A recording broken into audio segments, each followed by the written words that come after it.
A gente vai falar de sífilis e olha que interessante que a minha produção foi lá dar uma pesquisada, dá uma olhadinha nesse VT. A sífilis é uma doença originada da bactéria Treponema pallidum e é transmitida principalmente por via sexual, mas também se transmite de outras maneiras, como por exemplo da mãe para o filho durante a gravidez. O Brasil atualmente vive uma epidemia de sífilis. De acordo com dados do Ministério da Saúde, em 2010 foram notificados cerca de 1.200 casos. Já em 2015, apenas 5 anos depois, esses números saltaram para 65 mil casos, um aumento de mais de 5.000%. Os jovens de 20 a 39 anos são os mais afetados pela doença e especialistas afirmam que a epidemia está ocorrendo principalmente pelo descuido dos métodos de prevenção, como a falta do uso do preservativo na relação sexual. Os sintomas da sífilis variam de acordo com o estágio em que a doença se encontra e podem ser confundidos com outras doenças. Por isso, é muito importante que as pessoas sexualmente ativas realizem o teste para detectar a doença.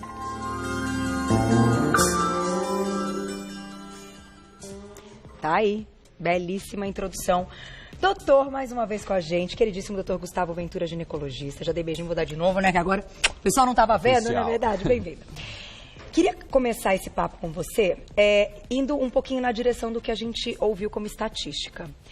Por que tem aumentado tanto, com tantas campanhas, né, com tanta informação, cada vez mais falando de doença sexualmente transmissível, da forma como a gente deve se prevenir? O que você acha que está acontecendo? É uma juventude aí, talvez, que está começando uma vida sexual mais cedo? Então, o que acontece? Isso surgiu em outubro do ano passado. O Ministério da Saúde divulgou um boletim epidemiológico assustado com a quantidade de explosão de número de casos novos de sífilis no Brasil. E aí eles foram rever por que isso estava acontecendo. E eles acharam alguns dados. Então, a proporção de mulheres tem aumentado bastante. Os casos eram diagnosticados principalmente antes de 25 anos de idade. Então, a gente fala sobre preservativo e essa negligência dessa nova juventude. Um oba-oba, né? Complicado. Houve, o tratamento, a gente vai falar mais pra frente, o tratamento da sífilis, ele é à base de penicilina, uma droga que foi descoberta em 1940. Só que a matéria-prima ela é fabricada praticamente fora do Brasil. Então, houve uma falha dessa produção a nível mundial. E também quem precisou tratar não conseguiu. Então, somou-se isso e explodiu o número de casos. Antigamente, quando você via um paciente com DST, seja HIV, sífilis, gonorreia, era um quadro muito típico. Hoje, você não sabe quem está com essa doença.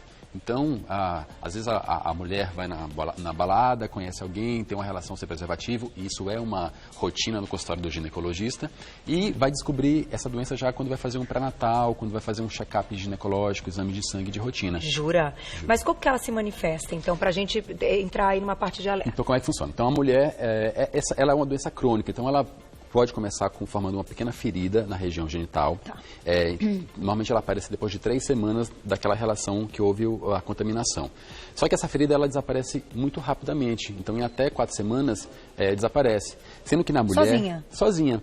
E na mulher, a gente tem um agravante ainda, é que como o sistema reprodutor, ele envolve a vagina, né, que é a área que a gente vê, a vulva, e tem a vagina e tem o colo do útero. Então, às vezes, essa manifestação é algo interno.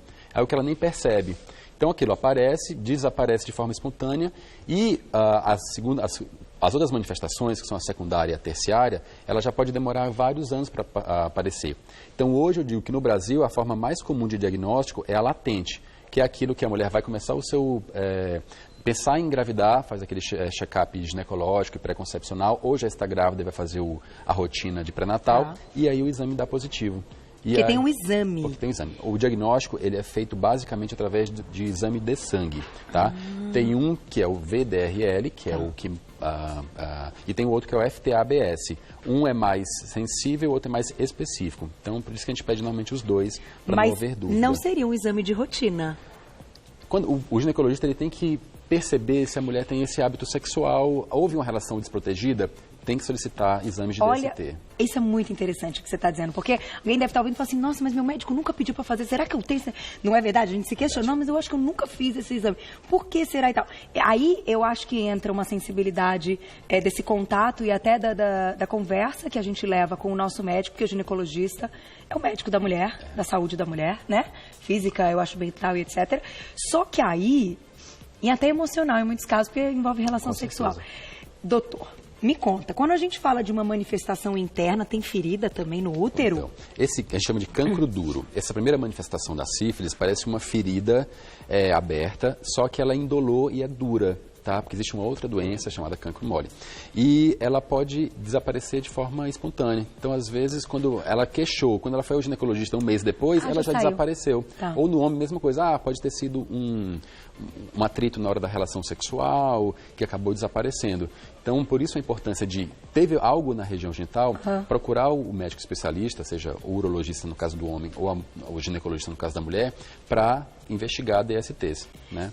Glaucia, eu consigo te pedir para a gente passar sem áudio esse VT de introdução, que ele tem umas imagens, e me chamou a atenção, parece que apareceu uma mão. Então, a forma, depois que ela acomete a região genital, ela se torna uma doença sistêmica. Isso acontece em torno de algumas semanas após a infecção inicial. Tá. E aí ela começa a formar nódulos cutâneos, né, nódulos na pele, e depois disso ela se dissemina. Pode levar a doenças neurológicas, pode levar até a óbito. Né? Porque é uma bactéria que está se multiplicando no seu corpo, está destruindo o seu fígado. E da febre, dá uma manifestação assim de outra forma? No segundo estágio ela pode vir, mas ela pode vir de uma forma muito também sem sintomas característicos. Pode vir como um resfriado. Formou linfonodos, né? Uma íngua, veio uma dor no corpo e pode passar. Até o estágio que ela chega no estágio final, que é o terciário, que já tem doença neurológica, pode passar por vários momentos de forma desapercebida. Esse é o problema da sífilis. Aí, ó, que interessante. Exato. E isso parece alguma coisa de pele. Você vai aonde? Você vai no dermatologista. E você nem imagina que é uma doença sexualmente transmissível. Às vezes o dermatologista ele tem essa sensibilidade de falar, não, vamos pedir sorologia também para sífilis. Olha que interessante isso. E aí a gente está falando de um público jovem, né? Não é que chegou no assunto, bateu na porta aí de um público, não, depois de uma certa idade. Estamos falando de jovem, né? Numa fase aí de início até de relação. Eu percebo o seguinte, que quando houve aquela descoberta do HIV e da AIDS, quando a AIDS matava realmente, houve uma grande preocupação no uso do preservativo. Depois que hoje a medicina evoluiu, as drogas evoluíram, então o paciente soropositivo ele tem uma vida normal, acabou que as pessoas não ligam mais para isso. E a gente não sabe quem está com aquela doença. Você vê uma pessoa com um aspecto saudável e ela pode ter HIV, ela pode ter hepatite, ela pode ter sífilis. É muito sério. Aqui não existe condição social, não existe grana envolvida, não existe nada disso. Por isso que é muito sério. E o que é interessante, a prevenção é algo que custa R$1. E que é distribuído, né? Que é distribuído na rede pública. Vamos colocar a perguntinha do público, a gente já vai falar da prevenção, olha lá na tela. Um beijo, Bruna, obrigado. O diagnóstico da sífilis só pode ser feito, então, via esse exame de sangue. Você, quando faz aí aquele ultrassom intravaginal, coisa, não dá pra ver nada. Nada. Então, você precisa ter o diagnóstico sorológico. Então, o que acontece? Quando você entra em contato com a bactéria, o seu corpo ele produz antígenos e anticorpos. E a dosagem do exame de sangue é basicamente isso. Uma outra forma seria, no momento daquela feridinha que forma na região genital, você fazer uma cultura e conseguir crescer aquela bactéria. Mas é algo muito raro. Então, eu diria que 99,9% das vezes é um simples exame de sangue. É um teste rápido, demora algumas horas para ficar pronto. Tá? Aí, gente. Agora, falando um pouquinho de prevenção, você citou aqui o caso da camisinha, mas para essa doença sexualmente transmissível, não tem vacina, não tem nada. Ainda não existe, tá? Aí é só aqui mesmo. Tem outro jeito. Não tem outro jeito. É cuidar da sua... Ou masculina ou feminina, né? A gente às vezes se preocupa tanto em manter uma dieta equilibrada, fazer atividade física, pensando no nosso bem-estar, na nossa saúde, e negligencia algo tão simples como durante a relação sexual, com alguém que seja desconhecido do seu, né, habitual. Então, nunca é demais. Sem contar que um negócio desse acaba casamento, não é não? Com certeza. Acaso mesmo, só me olhando com o olho regalado. Porque você pega e você fala, mas eu tô casada há tantos anos e não tive outro parceiro. A cara da Lara se mata de, gente, acaba casamento. Você descobre numa dessas. Não, olha, deixa pra lá essa parte que aqui não é Consultório sentimental. Não é sentimental. Daqui a pouquinho, perguntinha do público. Vamos falar do tratamento, que já já a gente vai abrir para plantão médico. Mande a pergunta que você quiser a respeito da saúde da mulher. Ovário policístico, endometriose, que eu sei que vocês têm muitas dúvidas. A respeito de gravidez, mioma, fiquem à vontade. Quem quiser falar de outras doenças sexualmente transmissíveis, claro que o espaço está aberto também. Tem perguntinha do público, Glaucia? Na tela, olha lá. Um beijo, Márcia, obrigada. A sífilis, então, tem cura se a gente entrar nessa parte do tratamento? Uma vez tratado com antibiótico, como você explicou, não volta? Assim, conseguimos tratar essa parte sistêmica? Sim, então... O tratamento da sífilis é algo muito simples. Então, é um antibiótico que tem na rede pública brasileira e é bem tranquilo. E ele, como é que consiste? É o uso de penicilina, normalmente são doses semanais durante 1, 2 ou 3 semanas, e você vai acompanhando aquele exame de sangue até ele negativar, ou pelo menos ele reduzir o valor que ele estava inicialmente. O que é importante disso tudo? Tem que tratar o parceiro. Então, eu como ginecologista, é uma doença de notificação compulsória, então a partir do momento que o médico ele pega um exame positivo para sífilis, ele deve chamar o casal para um aconselhamento, para conversar, explicar a importância do marido também se tratar. Eu sofro muito com isso nas gestações, porque às vezes você pega um VDRL positivo. Imagino, doutor. E aí você tem que correr com aquele tratamento para que aquela bactéria não provoque má formação no bebê. No bebê. Só que às vezes o marido, não, dói, a injeção dói, eu não quero, não vou fazer isso. E aí você fica com a mão atada sem poder... E a coitada da mulher também sofre com tudo isso. Perigosíssimo. Então, não, e quanto mais a gente abrir aí e a epidemia aumentar, mais a chance de qualquer pessoa ter a doença e ter mais problemas. É assim que a gente tem... A prevenção é o que cuida para que acabe de uma vez por todas no mundo. Verdade, não é verdade? Enfim, é um mundo de ilusão, mas é assim que funciona. E é injeção e tem que ser em consultório. Normalmente posto de saúde.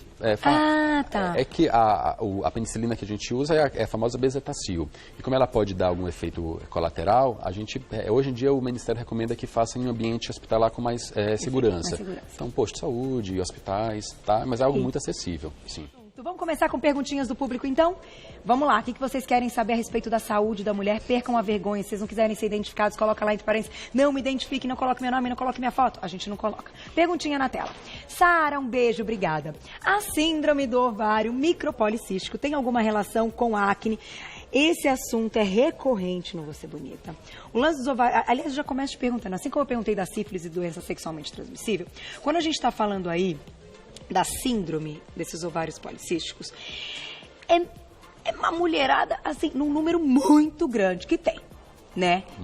A que atribui, assim, vocês sabem dizer por que tem tanta mulher com ovário policístico? Até hoje não se sabe se o ovário policístico é uma malformação da produção hormonal do ovário que leva a mulher ao ganho de peso, e isso cria um sistema de piora, ou se o ganho de peso e o péssimo hábito leva ao ovário policístico, tá? A princípio parece que não, que realmente é um ovário que já foi criado de forma defeituosa, porque você não vê aquela mulher característica.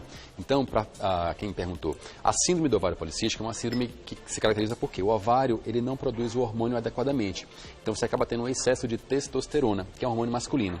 E o que isso provoca? Menstruação escassa ou irregular, a mulher ganha peso de forma muito fácil, muito rápido. Tem pelos que são habitualmente masculinos, então bigode, barba, né, no abdômen. Acne, então a pergunta dela que era da acne. Por quê? Porque a acne está associada ao excesso de testosterona, deixa a pele mais oleosa. Qual é a boa notícia? Às vezes o tratamento é algo muito simples, está nos seus hábitos. Então a primeira coisa que a gente faz quando a mulher tem ovário policístico e está com esses sintomas é atividade física rigorosa e dieta com pouco carboidrato. Então, às vezes tem mulher que está infértil. Eu estou casada há 10 anos, nunca usei nada para evitar e não consigo engravidar. Faz isso, faz a dieta, faz a atividade física, 3 meses elas voltam gestantes. Então, assim, o primeiro passo é esse.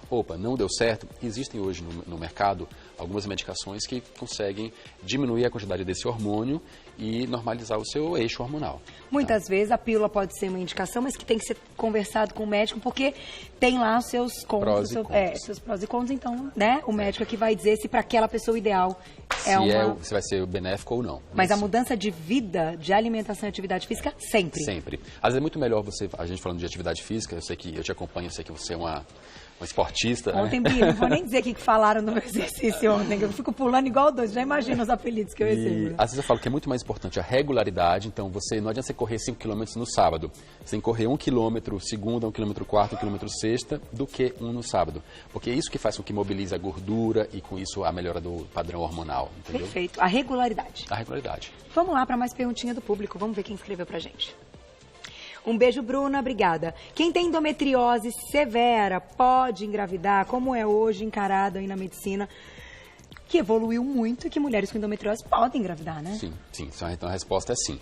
A endometriose é acho que o segundo tema mais debatido também nos nossos encontros. Então, assim, o que é endometriose?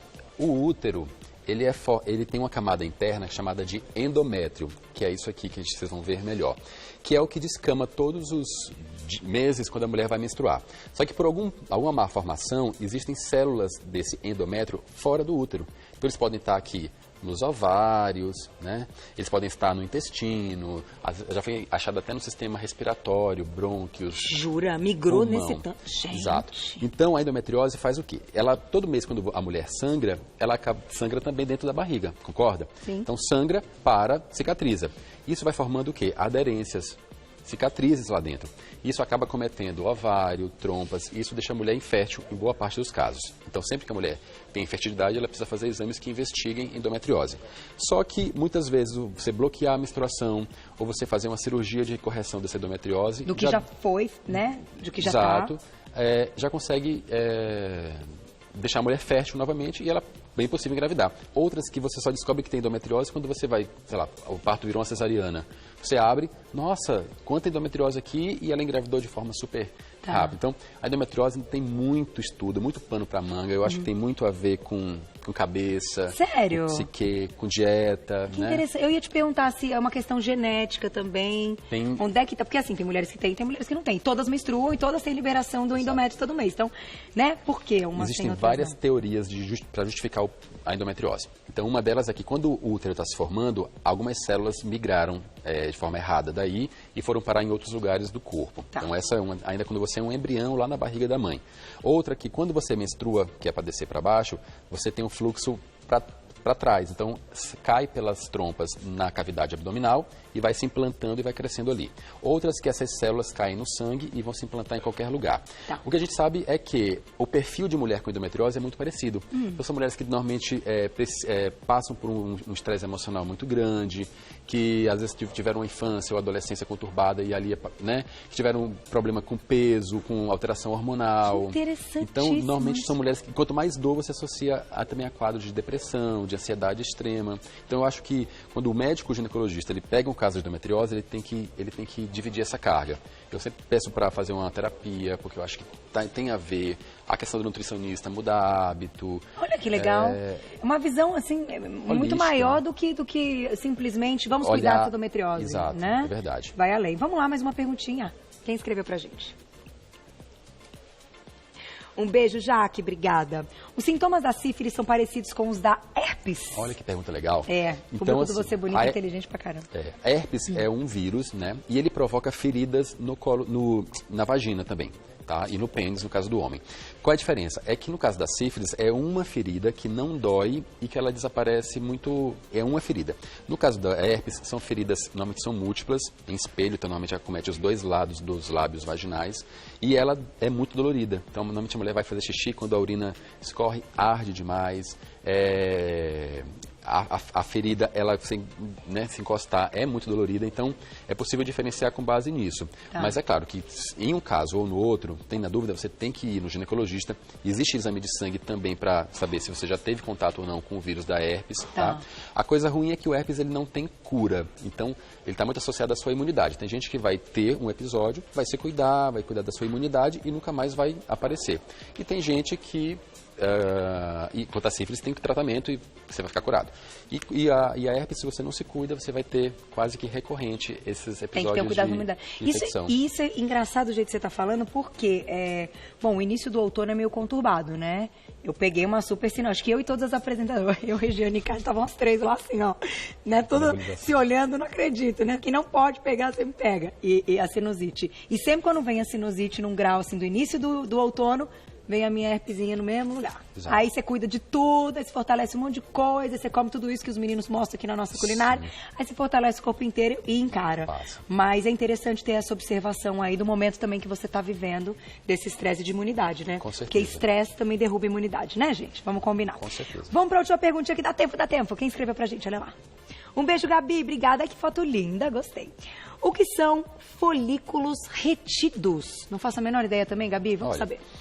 Deixa eu aproveitar aqui para mostrar uma imagem.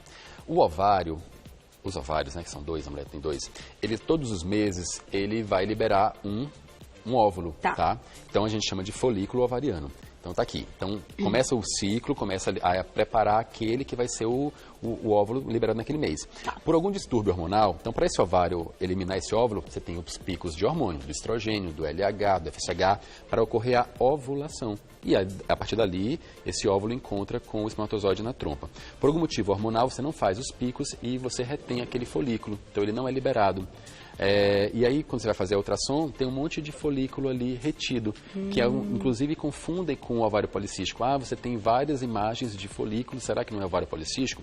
Não, não é. O ovário policístico é uma síndrome que tem características próprias e nada a ver. Mas pode ser só o ovário que tem essa característica do folículo. Às vezes você conversar com um ginecologista para fazer a dosagem dos seus hormônios, saber se você tem a progesterona normal e tal. Só com isso você já consegue resolver esse problema, tá? Então é um achado muito no ultrassom transvaginal, mas algo simples de resolver. Tá aí, gente. Só posso agradecer. Queridíssimo e gravidíssimo. Tá com desejo já, doutor? Ela vai nascer em agosto, né? É o Rafael agora. Agora é o Rafael. Mas ela tá bem, né? Não, porque o marido, se a mulher tem o desejo, o marido tem junto, né? É uma loucura. Um beijo pra sua esposa, pra sua família linda, viu? Muito obrigado. Boa hora pra vocês. Dr. Gustavo Ventura, ginecologista, você pode encontrá-lo no site gustavoventura.com.br ou nas redes sociais, @doutor abreviado, Gustavo Ventura, tudo junto. E aí, já tem todas as informações. Obrigada mais uma vez.